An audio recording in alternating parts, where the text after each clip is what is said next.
ការប្រែចិត្តនិងការលន់តួបាបដកស្រង់ពីកិច្ចការជំពូក20ខ21ខគឺពីការប្រែចិត្តទៅឯព្រះហើយពីសេចក្តីជំនឿជឿដល់ព្រះអង្គម្ចាស់យេស៊ូគ្រីស្ទនៃយើងរាល់គ្នាការប្រែចិត្តគឺតាក់ទងនឹងការផ្លាស់ប្ដូរចិត្តព្រះស្អប់អំពើបាបប្រសិនបើយើងចង់ភ្លក្សសេចក្តីអំណរនៃសេចក្តីសង្គ្រោះរបស់ព្រះអង្គម្ចាស់ដ៏បរិបូរណ៍យើងត្រូវតែចូលមករកព្រះអង្គម្ចាស់ហើយលន់តួបាបរបស់យើងយ៉ាងហ្មត់ចត់ខ្លឹមសារកិច្ចការជំពូក20ខ21ខគឺពីការប្រែចិត្តទៅឯព្រះហើយពីសេចក្តីជំនឿជឿដល់ព្រះអង្គម្ចាស់យេស៊ូគ្រីស្ទនៃយើងរាល់គ្នា1យូហានជំពូក1ខ9បើយើងលន់តួបាបវិញនោះទ្រង់មានព្រះハរតីស្មោះត្រង់ហើយសុចរិតប្រយោជន៍នឹងអត់ទោសបាបឲ្យយើងហើយនឹងសម្អាតយើងពីគ្រប់អំពើទុច្ចរិតទាំងអស់ផងអេសាយជំពូក1ខ18ខទោះបើអំពើបាបរបស់ឯងដូចជាពណ៌ក្រហមតេងក៏ដោយគង់តែនឹងបានសដូចហេមៈទោះបើក្រហមឆ្អៅក៏ដោយគង់តែនឹងបានដូចជារោមជៀមវិញរ៉ូម៉ាំង1ការប្រែចិត្តដ៏ពិតបណ្ដាលឲ្យមនុស្សងាកមករកព្រះ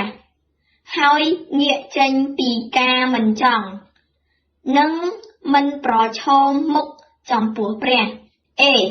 ប្រសិនបើយើងមិនមានព្រះ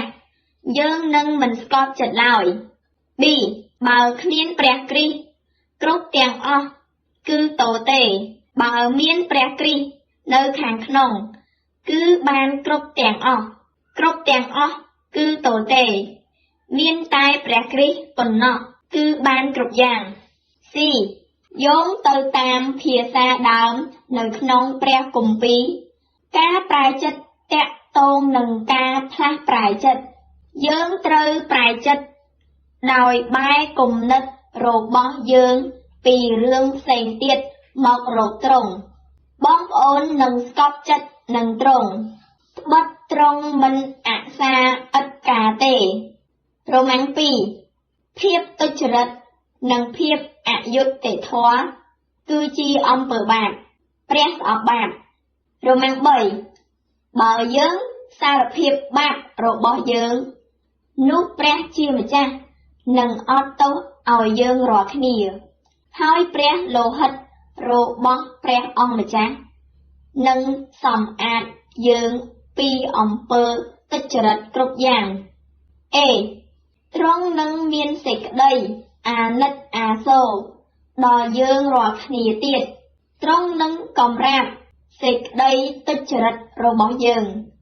នៅក្រោមព្រះបាទហើយនឹងបោះអស់ទាំងអំពើបាបរបស់យើងទៅក្នុងសមុទ្រជ្រៅ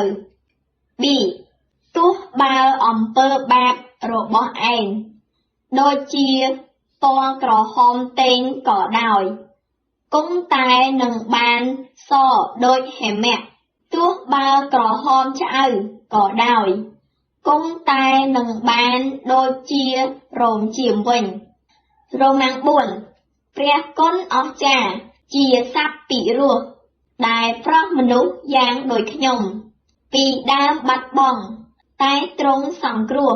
ក៏ខ្វាក់តែទ្រង់អប់រំព្រះគុណបង្រៀនឲ្យកោតខ្លាចព្រះក៏បានកំចាត់ភ័យទៅព្រះគុណដែលទ្រង់ផ្ដល់មកបានឈ្នះឲ្យចិត្តខ្ញុំបានសុបនៅព្រះយេស៊ូវបានសន្យានឹងជួយ ខ្ញុំពឹងបន្ទូលដល់ពិតទ្រង់ការពារខ្ញុំក៏គង់ជាមួយ